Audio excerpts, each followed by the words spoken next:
नमस्कार दोस्तों, आज हम लोग यूजीसी नेट दिसंबर 2024 साइकिल के बारे में बात करेंगे और ये फॉर्म सबमिशन फॉर्म फिलिंग के रिगार्डिंग ही होगा। तो जैसा कि कल ही नोटिफिकेशन आ गया था इसका फॉर्म फिल के रिगार्डिंग, तो इन्फॉर्मेशन बुलेटिन हम लोग देखते हैं इसका। तो यहाँ पे देख रहे हैं आप, जैसे मतलब कंसाइज में दिया हुआ है, चैप्टर वाइज दिया हुआ है, क्या क्या कहाँ किस पेज में है। तो देख रहे हैं आप 19 नवंबर से लेकर के 10 दिसंबर तक फॉर्म फिल होगा। इस दरमियान आपको फॉर्म भर लेना है और जो भी ज़रूरी कागजात है आपको वो साथ में अपलोड ही कर देना है। 11 दिसंबर तक फॉर्म का लास्ट ये आप अप्लाई करने का जो फ़ी है वो जमा कर सकते हैं। अनरिजर्व्ड के लिए 1150, ओबीसी एनसीएल ईडब्ल्यूएस के लिए 600 और एससी एसटी ओबीसी और पर्सन विद डिसेबिलिटी का 325 ये फ़ी है। 12 और 13 दिसंबर को जो भी आपका अगर कुछ गलत है तो आप करेक्शन का डेट है 12 और 13 दिसंबर तक। डेट ऑफ एग्ज़ामिनेशन जो है वो 1 जनवरी से 19 जनवरी 2025 तक है। आगे जो भी है इसका ये अपने ईमेल आईडी और मोबाइल नंबर, जो भी आपका वैलिड ईमेल आईडी और मोबाइल नंबर है, इसको रजिस्ट्रेशन के लिए यूज़ में लाना है। फिर फ़ोटोग्राफ, रिसेंट फ़ोटोग्राफ होना चाहिए और 10 से 200 KB के बीच होना चाहिए। Black and white, either in colour और ब्लैक एंड वाइट, कुछ में भी हो सकता है। मतलब आप ब्लैक एंड वाइट फ़ोटो भी दे सकते हैं या कलर में भी दे सकते हैं। वाइट बैकग्राउंड रहना चाहिए। कैंडिडेट का जो सिग्नेचर है वो 4 KB से 30 KB के बीच होना चाहिए। फिर से देख रहे हैं आप, ये जो दिया था पिछले बार 3 कैटेगरी के लिए होगा एग्ज़ाम दिसंबर 2024 सेशन वाला भी।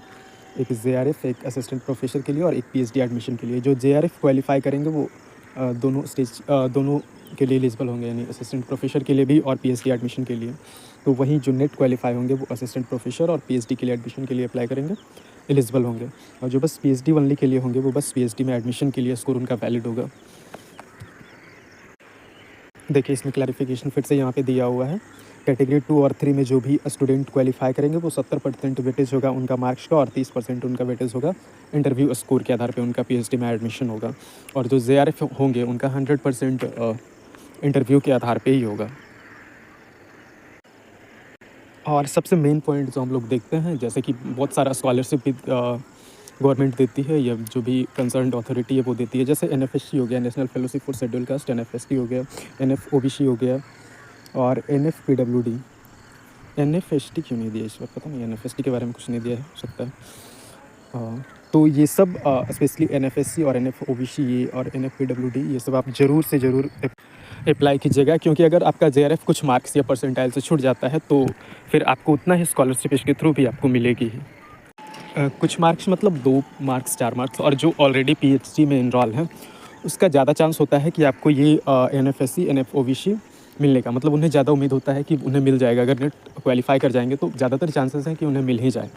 हाँ, वो एक कट ऑफ स्कोर ये कंसर्न्ड अथॉरिटी जो भी है इन लोग का, उसके थ्रू आती है। तो कट ऑफ जो रिलीज़ होता है लगभग वो उन लोग को पहले कंसिडर करते हैं जो ऑलरेडी कहीं PhD में इनरोल हैं। हाँ, तो ये ज़रूर आप देख के भर लीजिएगा PhD ये यूजीसी नेट दिसंबर 2000 फॉर्म फिल करते वक्त। ये दिसंबर 2024 का जो पेपर होगा वो पहले की तरह ही CBT मोड में होगा और ये डिफरेंट सिटीज़ में ही होता है और CBT मोड में ही होगा। और इसका जो क्या है, मतलब मार्किंग स्कीम है, या जो भी पेपर 1 जो होगा वो 100 क्वेश्चन होगा, 100 मार्क्स का। Teaching aptitude and research methodology का जो पार्ट है वो 50 क्वेश्चन और 100 मार्क्स का होगा। और फिर जो आपका रिस्पेक्टिव सब्जेक्ट होगा, मतलब जिसमें भी आपका PG है, वो आपका एक पेपर होगा जो 100 क्वेश्चन होगा और 200 मार्क्स का होगा। और 3 घंटा का ये पेपर होगा, बीच में कोई भी ब्रेक नहीं होगा। सिलेबस इसका ये वेबसाइट के थ्रू आप जा सकते हैं, नहीं तो मैं टेलीग्राम चैनल पे भी डाल दूंगा। और हाँ, टेलीग्राम चैनल पे हो जाएगा वो, वर्ल्ड ऑफ PhD, आप वहाँ पे भी इसको देख सकते हैं। देखिए मीडियम ऑफ क्वेश्चन पेपर, इसमें जो इनका कहना है कि हिंदी और इंग्लिश दोनों मीडियम में होगा। ऐसे आप जो सेलेक्ट कीजिएगा रीजनल लैंग्वेज में तो उसमें भी होगा और हिंदी इंग्लिश में होगा ही। लेकिन हाँ, अगर आपका हिंदी वाला जो लैंग्वेज है वो कुछ गलत हो गया या कुछ अस्पष्ट है तो उस केस में अगर इंग्लिश वाला लैंग्वेज वो सही है तो उस केस में आपका इंग्लिश वाला में सही माना जाएगा, और हिंदी वालों को मतलब उतना अगर गलत है तो वो गलत ही रहेगा, और इंग्लिश में जो कर रहे हैं उनका सही माना जाएगा। देखिए यहाँ पे मतलब हर एक क्वेश्चन 2 मार्क्स कैरी करता है। हर एक सही आंसर पे आपको 2 मार्क्स मिलेंगे। नेगेटिव मार्किंग का यहाँ पे कोई क्राइटेरिया नहीं है, नेगेटिव मार्क्स का नहीं होगा। नेगेटिव मार्क्स नहीं है इसमें, आप पूरा मतलब आप अटेम्प्ट करके आ सकते हैं। और देखिए यहाँ पे ये जो बहुत ही ज़्यादा अभी देखने वाला बात है, ये यहाँ पे बोल रहा है ना, अगर कोई क्वेश्चन जो भी इनकरेक्ट या एम्बिगुअस पाया गया तो उस केस में जो बच्चे उसे अटेम्प्ट करे हैं और सही मारे हैं या उसका जो भी मतलब आंसर सही है वो दिए हैं तो उन्हें ही मार्क्स मिलेगा, ठीक है। फिर दूसरा यहाँ पे ये दिया हुआ है, अगर कोई क्वेश्चन इनकरेक्ट है या उन्हें ड्रॉप कर दिया गया है तो 2 मार्क्स सभी को मिलेंगे। लेकिन मतलब यहाँ पे बोल रहा है ना कि अगर कोई क्वेश्चन इनकरेक्ट है या ड्रॉप हुआ है और अगर आपने उससे अटेम्प्ट करा है तभी वो मार्क्स आपको मिलेंगे। हाँ, ये आप देख रहे हैं, पहले ये मार्क्स मतलब जो ड्रॉप होता था क्वेश्चन या इनकरेक्ट रहता था वो सभी को मिलता था, लेकिन इस बार बोल रहा है कि जो ड्रॉप होंगे या इनकरेक्ट रहेंगे उसे आप अटेम्प्ट करिएगा तभी आपको क्वेश्चन के नंबर मिलेंगे। तो आप ये देख सकते हैं, मतलब नेगेटिव मार्किंग नहीं है तो आपको सारा क्वेश्चन अटेम्प्ट करना ही चाहिए। कोई भी जो मास्टर्स कर रहा है फर्स्ट सेम में है और 55% मार्क्स है और रिजर्व कैटेगरी में 50% से ऊपर है तो आप इसे अप्लाई कर सकते हैं। मास्टर्स के सब्जेक्ट पे भी आप उन्हें अप्लाई कर सकते हैं। जो JRF का एज लिमिट है और रिलैक्सेशन है वो देख सकते हैं यहाँ पे। अनरिजर्व में 30 या 30 साल से ज़्यादा नहीं होना चाहिए 1/1/2025 को, जबकि SC ST OBC NCL को या PWD एंड थर्ड जेंडर को 5 साल का रिलैक्सेशन है एज में, मतलब 35 तक ये लोग फॉर्म भर सकते हैं। JRF के लिए एलिजिबल है। तो वहीं असिस्टेंट प्रोफेसर के लिए कोई एज लिमिट नहीं है, अपर एज लिमिट है नहीं है, और एडमिशन टू PhD के लिए भी अपर एज लिमिट नहीं है।